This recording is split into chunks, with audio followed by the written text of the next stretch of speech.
My name is David Brown. I have a blog called The Trendy Troodon, and today I'm going to be talking about the movie Day of the Dead and how it compares to Dawn of the Dead, which I've previously covered. This is really what could be a series of videos. Here I have the Blu-ray of Day of the Dead and the VHS tape. Now, I've said before, if anything, I consider Day of the Dead to be the best of the films by George Romero. Of course, this was what people think of now as the original trilogy. He did more movies, zombie movies later. Of those, I think the one that's really worth looking at still is Diary of the Dead. But I'm not going to get into that right now. And for the purposes of this video, what I'm going to talk about is the ways that Day of the Dead is better than Dawn of the Dead. Now, the first thing to talk about is that Day of the Dead definitely has the best effects of the George Romero zombie movies. Again, at least the ones that were made from the 60s to the 1980s. And it's also one of the first ones to give a character zombie. Now, there were lots of prominent zombies through the movies. Some of them were actual characters that we saw alive that turned into zombies. But there were ones where we didn't have that or were still interesting. Right at the beginning of Night of the Living Dead, they had Bill Heinzman as the graveyard ghoul, and in Dawn of the Dead, they had some pretty distinctive zombies like the Hare Krishna zombie. But here they have Bub, who is a zombie where we don't really know much about him before, though it's established that he was part of the military, so we get some details. And he's still given a name, and you get some sense of personality from him. And again, there's just very good makeup, and what works is that it's still a pretty low-tech look. And for me, this is something I like about the George Romero movies, specifically because I have actually done some stuff with museum work, taxidermy, so I've seen how actual decomposition works. And the bottom line is that really it takes a lot longer than people assume a lot of the time. And another thing, I would say that Day of the Dead really gives the most character development of any of the George Romero movies, even if you compare that to the later movies. Now, people will say the characters in Day of the Dead aren't likable, which is certainly an issue. But I would say as the counterpoint to that, in the previous movies, even the characters we like, we didn't really learn much more about them than we'd already know.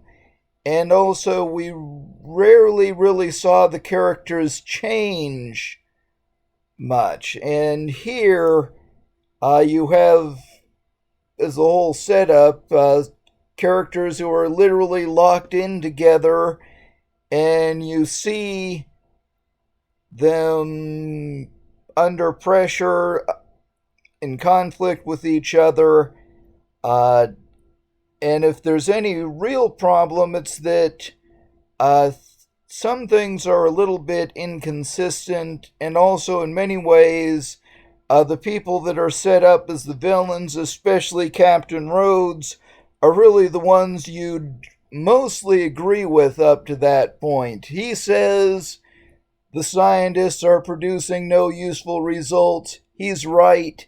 he says they should just end the project and leave. He definitely has a point. But then you do see pretty early on that he's getting fixated on Sarah, who is supposed to be the protagonist. And you can kind of see from there why he goes off the rails in the final act. And with Sarah also, she kind of goes through a transformation, at least. She's responsive when she hears others, like the helicopter pilot John, criticizing and questioning her work, whether she's going to find out, which is really the central point of the movie, whether they can find out what's created the zombies. And another one I like, and I think really he's my favorite character in the movie, is Steele. He was played by an actor, Gary Clark, who apparently passed away about 2 years ago now.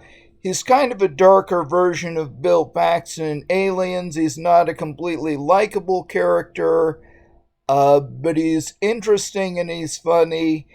And at least for a while, he's actually the one who kind of questions both the scientists and Captain Rhodes. When he gets an order to actually shoot someone, initially he isn't even believing it, and when that escalates, you can tell that he's kind of questioning and evaluating his options, and he definitely seems relieved when it does get resolved. And by the end, you've seen him in a range of situations, and you've seen him respond with empathy, at least when his buddies, the other soldiers, are hurt or killed. And this, I'll acknowledge, is maybe the most disappointing part of the ending. They show him by that point going along with Rhodes. Now you can see where he's really already seen that it's not going to help to reason with Rhodes, but still it would have made more sense if he was the one just saying, leave the scientists alone, just get out of here. Which up to a point is what he does. It just could have been set up better. And something else I would say is that this movie really expanded the social commentary of the series, and this is where I think it was getting a bad reception. For a long time, it was the least popular. It got a bad review from Roger Ebert, who had supported Romero, especially when Dawn of the Dead came out. And what it was really doing was satirizing science, and I think that just rubbed people the wrong way for reasons beyond that weren't really related to the quality of the movie. Before, in Night of the Living Dead, he'd satirized and commented on police brutality, to a certain extent racism.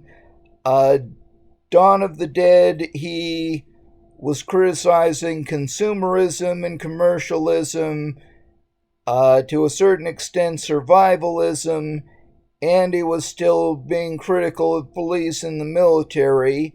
Here, though, he was ramping up criticizing the military, but he was also criticizing science, or the whole scientific mentality that everything has to have an explanation. And in the process, he did also give a kind of positive view of religion. They have the whole dialogue from John where he's just saying, there are some things you can never figure out. Now, the way he does that kind of sets up a theology that would be as horrifying as anything else, like God would destroy almost all the human race because we were trying too hard to figure out the universe. But then you can really see in context that's a rhetorical point, not supposed to be serious theology. Uh, yes, and then where it gets pretty funny is seeing Dr. Logan trying to teach zombies alter their behaviors and actually succeeding with Bub, and that's really the determinist school of biology and sociology ramped up to 11, and that was then still a pretty significant influence on science. That could be a whole other rant. And the whole point is, he actually produces results, but then there's nowhere to go with it. The zombies will still be zombies, and the people will still be people. And I think that was the kind of message where, especially with people who would have leaned liberal, weren't really ready to hear, or necessarily ready to hear. But over time, this has gotten a lot more appreciated. There's certainly other people like me out there who will say it's the best movie. It's certainly a very important movie to watch. If you don't watch this movie, I would definitely say you haven't really gone through George Romero's work and what he really had to say. The movies that came after, a long time after, I'd say you can take or leave. But the original trilogy, or even Dawn of the Dead, Day of the Dead, and the Night of the Living Dead remake are the ones to watch. So that covers what I wanted to do for this video. I will be trying to post this at about the same time as a typed up review for my blog, so I can cross-link the two together. And again, I definitely recommend watch this movie if you haven't seen it. Maybe watch it again if you'd seen it before and maybe not had the best impression of it. So I'm signing out for now. As usual, watch something good.